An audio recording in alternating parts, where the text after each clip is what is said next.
This is the curse of being a creative type. So your head and your heart will often fight each other before you make a decision. I have to birth this thing into existence. This has to happen, period.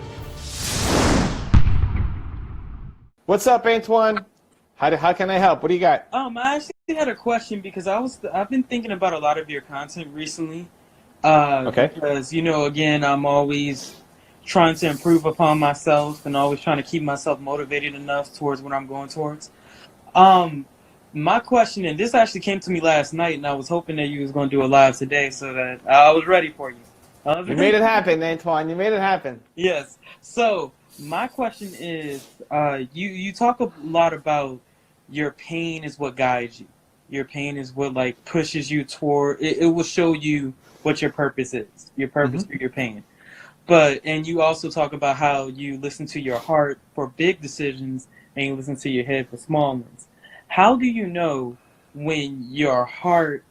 How do you know when your head is kind of confusing you from your heart? Like you think you're using your head a little bit too much, but you think you're using your heart, but you're actually using your head. Yeah, your head will almost always confuse you too much. Until you decide. Mm-hmm. That's the thing. So in the moments of indecisions, what are you trying to figure out right now? For me, because again, I'm still working on a documentary about Baltimore. I don't know if I told you about that, but yeah, I'm working on a documentary about Baltimore, just showing the overall aspects of it. And every time I ask an experienced filmmaker about the project, I was telling them, hey, we're gonna do this film series and everything like that. They're like, oh, why do you want to do something that ambitious? That's too big. Start off with something small. You don't even know if people gonna like it or not. But in the back of my head, I'm thinking to myself, yeah, I can go towards a small thing, but that's not what excites me. What excites me is going towards the big goal. And I even told them, I said, even if I can't get to where I want to get with the project, at least I can know in my heart that I tried. And even if it fails, at least I know that I did try my hardest to get there.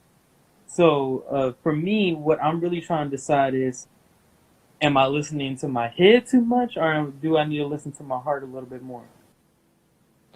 So that's a great example. You want to do the film. Mm-hmm. Once you decided, I've decided I want to do this film, Mm-hmm. then you use your head to help you figure out the how. Okay. Then I use the head to figure out the how. And we've been working on that. We've been setting up interviews with certain figures all around Baltimore. We did want to interview Elijah Cummings, but he died a week ago.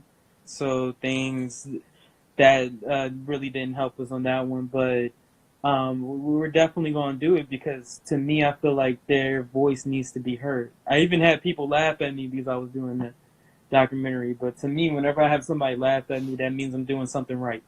So Yeah, so your head and your heart will often fight each other before you make a decision. okay. Because your head wants to do one thing and your heart wants to do something else. Because your head only understands a world that currently exists, like this thing hasn't been done before. So therefore it's not going to work because it's not logical, it's not practical. Right? That's how your brain thinks. Your heart can create something brand new that's never been done before. Okay. So very often in the beginning they should fight. But once you've decided, it's like, I am going to make this film. Period. In the story. Period. In the story. This film is going to happen. So then that's a heart decision, right? I have to birth this thing into existence. This Baltimore film has to happen, period. Then your head says, oh man, okay, he's serious. So how do we make this How do we make it happen? How do we make this happen so we don't die? I even joked about, because I found out recently that I'm actually old enough to run for state senate and to run for mayor of Baltimore. I'm actually old enough to do it. And I was joking around with one of my guys who's helping me out with the documentary. I was like, yeah, I'm gonna run for office. I'm gonna run for office now. We're gonna do that. And he was like, "Are you sure you want to do that?" And I'm like, "Yeah, okay, so let's figure out how we're gonna do it." That's how they just immediately was like, "Yeah, let's do it. Let's do it." I don't know if I'm actually gonna do that or not. I was just kidding, but if I somehow did it and I became a senator or something like that, I'll shout you out, Evan, for always helping me. All right, I appreciate it, man. The Baltimore love. Thank you. But that's how it works, man. Like your head and your heart often should clash at the beginning. If you're doing anything big, Mm-hmm. because it doesn't make sense, but your heart wants to do it. But once you've decided, then your head takes over. Do you think that's Right. a problem for a lot of creators or even content creators when they're doing like a YouTube channel? Do you think that is what hinders them the most from producing? Like, for instance, Roberto Blake just came out with a video saying, make 100 crappy videos. Because after you do something 100 times, you're going to get better along the way.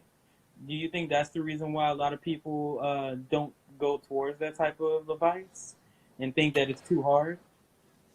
I think there's a bunch of reasons. I think that's one of them. I Mhm. think in terms of creating content that then gets put up online, I think the fear of judgment, what are the people going to say, people looking at it and saying, well, that guy doesn't know what he's talking about, that cripples people.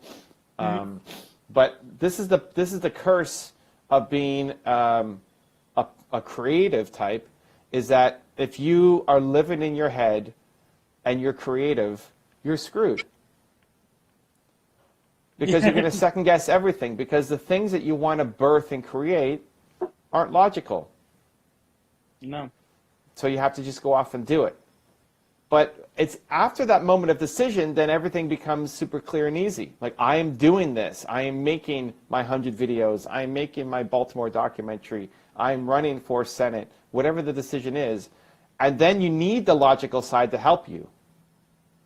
You need the logical side to say, okay, if I'm going to make this film, how am I going to do it? How am I going to get the budget for it? How am I going to recruit my friends to help me? How am I going to X, Y, Z? Like, you need your brain to help you. But it's in the procrastination. It's in the moments before you've decided, which those moments can be months or weeks or years or decades for people, of just sitting on ideas and not doing anything because you haven't decided. That's where it screws people over.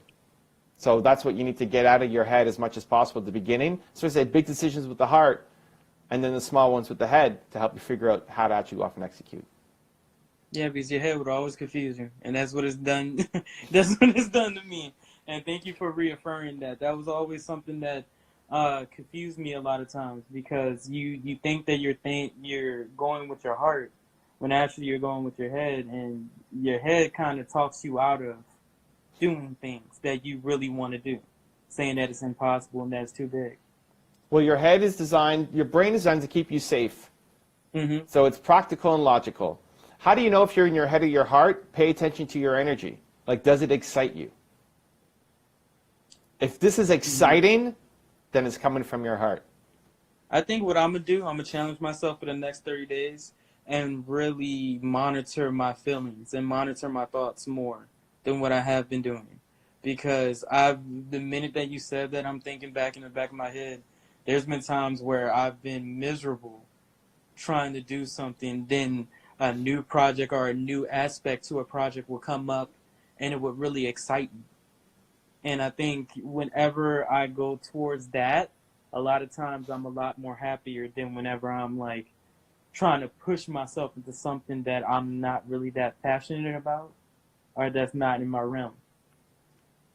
And what you make will be so much better. Mm-hmm.